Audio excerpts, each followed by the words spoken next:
The moment is here, you can stop your search. It's Comics by Perch. Hey everybody, this is Perch.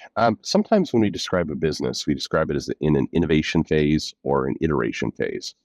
There's also a lot of negative things like a retreat phase and a defensive phase, but generally speaking, it's good to set the context of a lot of these things into innovation or iteration.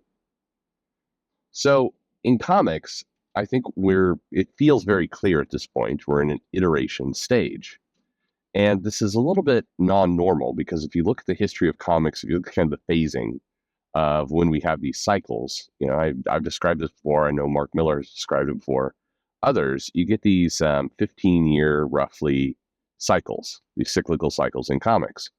And this is pretty normal of a track for a product. Generally, you have 10 to 15-year cycles where, for a couple years there at the beginning, you get innovation. And then you get, usually about double that in iteration.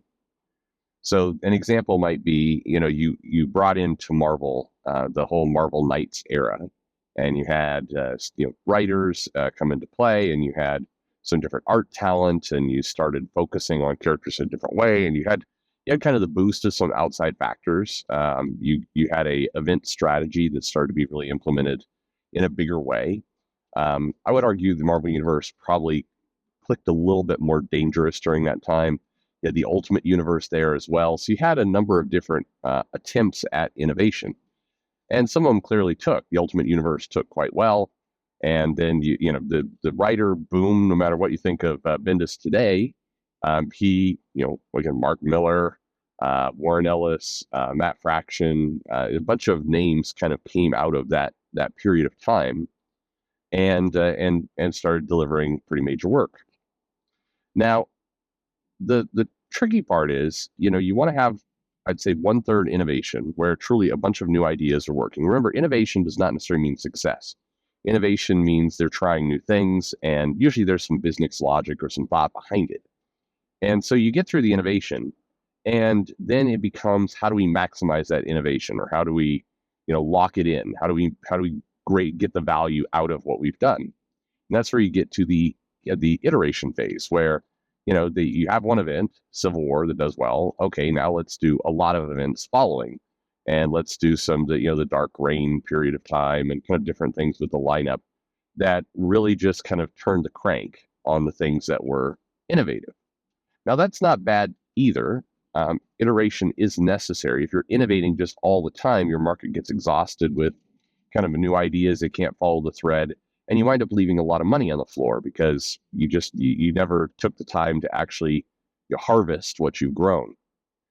The challenge is you don't want to stay in iteration mode too long.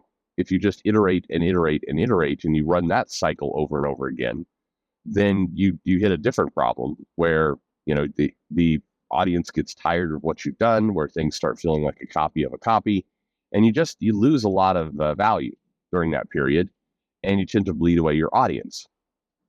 Now, really perfected businesses can do things where they're both innovating and iterating simultaneously in different lines.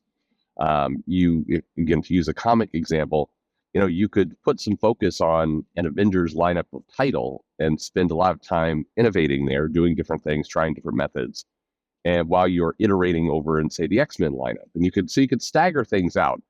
It's difficult, I would argue, in comics because comics has such a small distribution reach when all is said and done. You're still dealing with the direct market. You're still dealing with a pretty tiny segment of the audience. If you had a much larger volume, like you had when the newsstand was in play, again, not all those comics are getting sold, but the volume itself made it a little bit easier to run simultaneous plays. Not that they were always doing that, but in theory, it would be easier to do it. Volume gives you that kind of business flexibility, I think is what they often call it. The challenge is right now we're 2023 and we've been in the iteration phase too long. And you can see that when you get some recycled ideas. This week we got the announcement of the Ultimate Universe returning. They're going to try and run that again. You have the Fall of the Mutants, which is again technically in this era sort of a new idea, but not really. In fact, We were promised that Inferno was going to burn everything down, more than a year ago. So I mean, there's a it's still this still is a copy period of time we're in. The challenge is the cycle has grown too long. When we were in that innovation stage, I would argue that was early 2000s, so 20 years ago is when we were in it. And a typical cycle is a 10-year to 15-year cycle. So we've if you think about things in terms of kind of loops, we're arguably one or two iteration loops beyond where normally you would have started to see some innovation. And I think the consequences you're seeing all over the place. You're seeing kind of a lack of new talent really coming into the picture. You're certainly seeing a lack of new talent get the boost that you normally would. So in an innovation era, people who successfully run these things, do kind of big ideas and run big plays, get recognized as leaders, as innovators themselves. And so you get this natural talent pool that increases, and you get a lot of the smaller talent looking at the larger talent as for inspiration and where they should go, and again ideas that they can copy and tune on their own. But right now, if you look at things, you're seeing kind of this very stunted level of iteration, and even the big comic book boom to places like Substack and other places didn't feel like true innovation. It felt like a lot of those creators were just taking their ideas to another place and kind of running the same plays. In terms of the comic creators, there's several creators, by the way, that went to Substack for blogging and just communication. Running Scott Snyder runs his classes and things there. That's fine. That's net good for the industry for sure. But for people who went over to actually make comic books there and make a line, it has not proven out. Including and other things. The push to Amazon Originals and Comixology did not work out. You've seen a number of these plays that were not true innovations. It was just kind of moving content from one place to another. Doesn't mean it's necessarily bad, but it didn't alter anything in the industry, and sort of as a result, nobody really picked up on it. Now you could argue crowdfunding is more innovative, and it is in the sense of the model, and I'm not talking about the stories or the content or anything else. I'm purely talking about I've got an idea for the story. I'm going to pitch it, my idea, almost Shark Tank style. I'm going to get people to come in and fund it, and then I'm going to send them a book in the mail.